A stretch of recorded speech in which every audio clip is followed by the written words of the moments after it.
Good evening, campers, dreamers, and babysitters. On a hot day in Oslo, the dead mysteriously awaken, and three families are thrown into chaos when their deceased loved ones come back to them. Who are they, and what do they want? Yes, folks, this is our raw reaction review for Handling the Undead.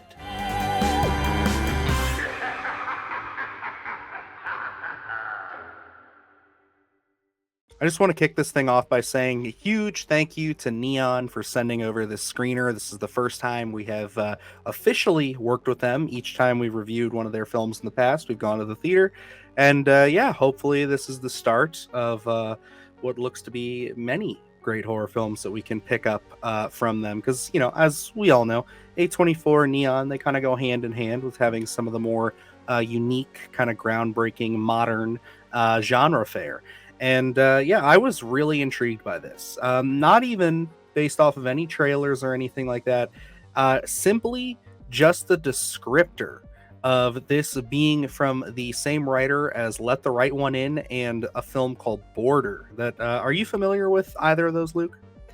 So I'm familiar with both. I've seen Let the Right One In. I have not seen Border. It was one that did intrigue me as it played in front of a trailer of our little art house theater, and I just never got around to seeing it. But that is still one that is on my list to check out. Yeah, Border is quite interesting.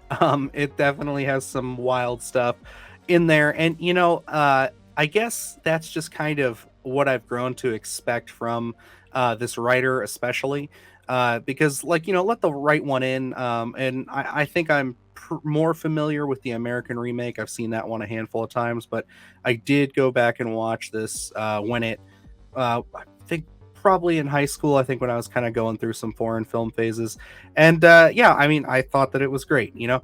But this was again, I was intrigued the moment that I read that because I'm like, these are two very, very different takes on kind of almost like a creature of the night style of like filmmaking in a sense, where it's like he's taking a story with like some kind of a concept, whether it be a vampire or a troll, in which case for those films, and he has his own little twist to it and make sure that it's its own fresh, unique perspective. And I gotta say, he's done it again with zombies, because yeah, Handling the Undead is the most devastating and downright depressingly beautiful zombie film I think I've ever seen. Yeah, you know, going into this, I went in pretty cold. We got an abundance of screeners, so I didn't do my due diligence in terms of any research prior to actually watching the film. So I didn't know necessarily what the concept was. I did know that it was by the author of Let the Right One In and Border, but that was really all I knew. So, you know, I was hoping for the quality of Let the Right One In, because you look at that and, you know, this writer does kind of play in the world of established lore, but then kind of does maybe a more intimate or different kind of twist to things, as in, like, you see Let the Right One In. So that's what I was kind of hoping for with Handling the Undead. And I gotta say, we that's what we got here. This is, you know, when you think zombie flicks in 2024, we've been through the ringer in terms of different properties. Walking Dead, namely probably being the biggest property that's on, you know, that everyone's familiar with. And a lot of those films, yes, they're zombie flicks, but they all kind of have that specific formula that we're looking for. You know, you have the horror, you have the science fiction, you kind of dive into the realm of action, which, you know, I've had my fill of zombie flicks, and, you know, it didn't necessarily get me excited, but I gotta say, taking this intimate approach of just these three families and kind of, I guess you would say, the start of a zombie apocalypse. Yeah, I don't know what avenue we're gonna go down, but this is more of a grounded, emotional story with these families dealing with bereavement at the time, and then, you know, we have this phenomenon going on, and the undead rise again, and it's not necessarily this, you know, they're trying to open up your skull and eat your brains. This is more of an emotional story between what would you do, how would you feel when that that person that you know has died but now come back. How would you react? And I thought that was the most interesting element of this film. Yeah, and I mean, it really sets itself up there for just a lot of pondering, a lot of reflection, especially in the sense of grief. Anybody who's really dealt with the loss of a close family member, somebody very near and dear to them, this is a very triggering film, I gotta say, in that sense. Like, I'm somebody who lost a parent when I was really young, and that is something that, like, you question things like this, like, if you had another moment or another chance to say so. And although it's definitely a bit darker and a bit more twisted in that sense, it's still having these characters who are already so grief stricken, or one character and element of characters in specific who are still in shock by something, uh dealing with this, dealing with the fact that, yes, their loved ones have returned from the dead. And just how this film navigates that is, again, it's very somber. It's very, very slow. I do want to put that out there for anybody who is maybe curious about that. You should know, I think that the film actually moves pretty quick, as far as just like runtime, because it's only an hour and 30 something minutes, like an hour and 32 minutes or something like that. And it does move, but like, if you are not into slow burns, if you're not into a movie that is really taking its time, this is gonna drive you insane. Because yes, this is a slow film, but I think it's totally worth it because it plays right into the tones and the atmosphere so beautifully. Yeah, and you have to know you have to know what to expect when you go into this. This is not your typical zombie flick where, we're a pseudo army with our guns and, taking on the undead. That is not what we're dealing with here. This is an intimate story, more emotional story, very melancholy, of these actual family members. And one of the things when you dive into these zombie flicks, you're always looking for that spectacle, the practical effects of, oh my gosh, how gruesome are these decomposing bodies. And I think one of the most terrifying aspects here is that for the most part, when the families that are undead rise, they're still very similar to what they remember them as. Because it is close, they're still dealing with that loss.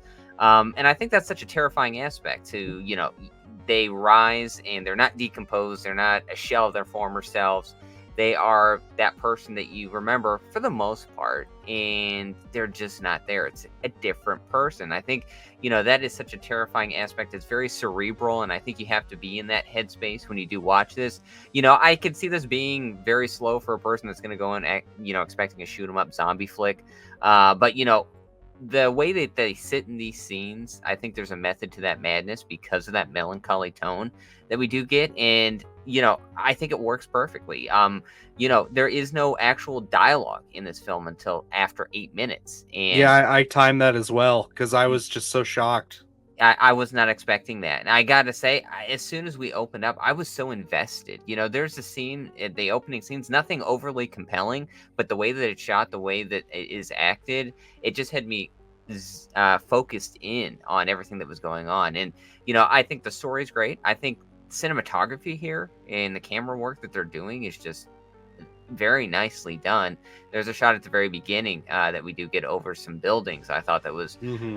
very well done, and there's a couple tracking shots that I think were really nicely done as well. So I wasn't necessarily expecting that aspect of it. So cinematically beautiful as well as tonally beautiful. So this one, it really did feel like there was a lot of gravitas handled with this zombie flick, which I was not expecting. Right. And this is something that I was also not entirely sure what we were getting, because again, I didn't watch a trailer for this. I only saw the headline and I was like, you know what, let's see if we can snag a screener. We did. And I went in so blind on this. So like you said, you went in cold, I went in just as cold.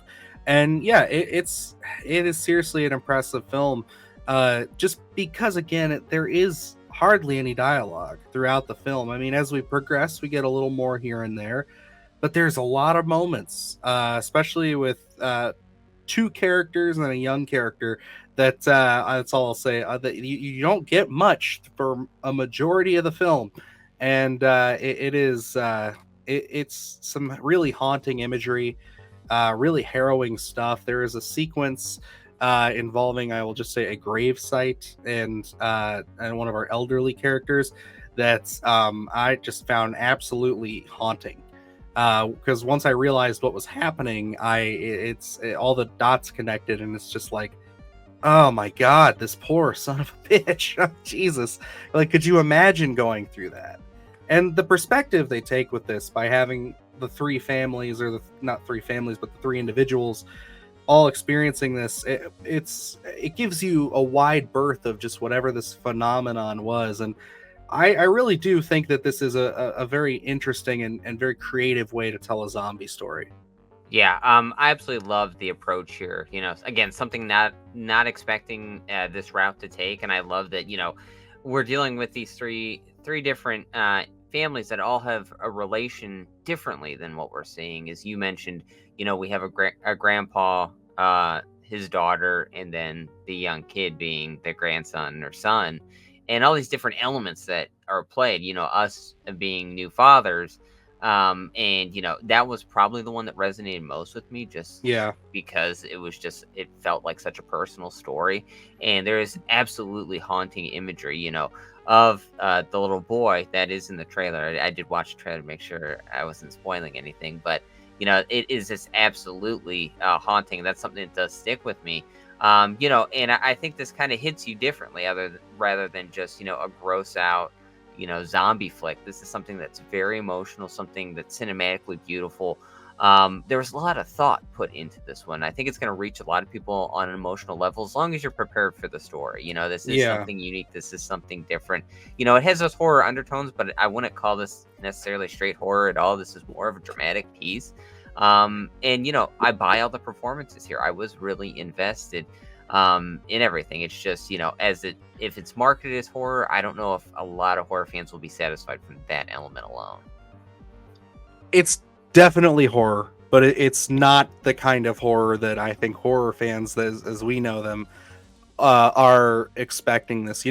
Oddly enough, I would put this on the same pedestal as people who enjoy things like the coffee table, even though this is like on a different side of it. It's not nearly as shocking or as in your face as that film, even though that film does seem to be relatively reserved in comparison to other things. But this is just one of those ones where it's like, yeah, I do not want to sound gatekeepy. I do not want to sound like you elitist or anything when I say this, but you need to be, in my opinion, a very devoted and a very you got to understand what kind of a movie you're about to watch. You need to make sure that you are in for something that is slow and is not handing all of its cards out to you to understand right away. This is a challenging watch, so you need to be up for the challenge. So if you're in the comment section right now saying, I watched 2 minutes of this after your review and it was completely boring and slow, it's like, I don't want to hear you. Like, don't comment, please, because this is not your kind of movie. So yeah, just expect that, understand it. I again, I don't want to be elitist or gatekeepy, but like, this is not for you. This is very much something that it is an acquired taste. Absolutely. This is a Norwegian film. So when you look at these, I think foreign films have a different approach in terms of, sitting in scenes, pacing wise, and just subject matter in general. So, I think, if you're pretty seasoned in the aspects of dramatic horror, kind of foreign films like that, I think, this one could resonate with you stronger than, someone who's just used to going to the theater and seeing more of the bigger horror releases. So, nothing against either. It's just, I think you do have to be prepped in order. This may not be for everybody. It won't be for everybody. But it is such a great story. It's the ending shot, that'll stick with me Yeah. as well. I go back to this. It's very cinematically beautiful. This is one that, I think a lot of people should watch because it's going to resonate with you, not on that typical horror element of being scared, but this is going to be something that's going to reach you, I think, on a more of an emotional level. For me, this is an easy recommend. I would love to see people go out and support this film. I think we need more like this. Again, I always love foreign films. So that always pleases me just from a pacing perspective. I think they did it so well. Just an intriguing take on a zombie apocalypse, or a start of a zombie apocalypse, whatever you want to call it. So for me, easy recommend. I'm right there with you. I'm so in the camp of recommend on this, and I'm excited for more of our friends to check this out. Because like I think like I'm very curious to see where this lands with some of them. And I think like this is just one of those ones that like I think is going to sneak up on people as the year goes on. More people are going to check it out, but I know it's going to have a fair bit of controversy for just again how slow and how reserved it is. Because again, it's billing itself as a horror film, and I haven't seen the trailer, so I don't know how they're marketing it. But I gotta say, like this is just one of those movies that if you want something new out of a familiar topic like a zombie film, this is going to give that to you. This is going to give you a very mature, very honestly, from a writing perspective, a very creatively like lavish world to just be like, wow, this is a zombie film where the zombies aren't ripping people apart, like Luke said. It's like this is fascinating, and yeah, I gotta give it an easy recommend. Again, I think that it could have maybe popped into a must see for me, but I think just because again the level of challenge that it takes to sit down and the amount of attention that this demands of you, it is one of those things where it's like I can't recommend this to everybody. I can't Yeah. recommend this to all of my friends. I can't say, Dad, watch this movie, because although my dad loves movies, loves cinema, and loves independent cinema, I could easily see this movie just putting him to sleep. And because of the emotional weight that is tied to Yeah. this film, I don't see myself revisiting this one a lot. I think I will a handful of times, but it won't be Mhm. something that I regularly decide to pop on to, kill an hour and a half. Oh, absolutely not. No, this is one where it would be like if I wanted to feel inspired to just visit a world where it's again a take on something familiar, but just handled so differently, then I would want to do that. Yeah, this is one that would sit on my shelf for a while, but when I do watch it, I know it would be just as impactful, just as emotional. Yep, absolutely. And I watching the trailer, my only hesitation with that is there is in this film a appearance of like a typical zombie that we would see probably in zombie films just briefly appear. And that is in the film, so I'm just hoping people don't look at that and say, "Oh, that's just like a little taste of what we're gonna get in that world," because that's the only appearance. It's nothing substantial. This is a very more so intimate story. It's the stories are sparing. They're not big set pieces like that. It's just a very small intimate story, and I think it works perfectly. Absolutely. But alrighty, guys, that's going to be our review for Handling the Undead. Let us know if you're going to go check this thing out. This is being released by Neon, so this bad boy should be out in select theaters, and if not on VOD this weekend, coming very shortly. But yeah, definitely let us know what you thought if you got to check this thing out. Again, I assume most of you are going to be watching this weeks, maybe even months after we post this. I don't see this one ripping up the box office, unfortunately.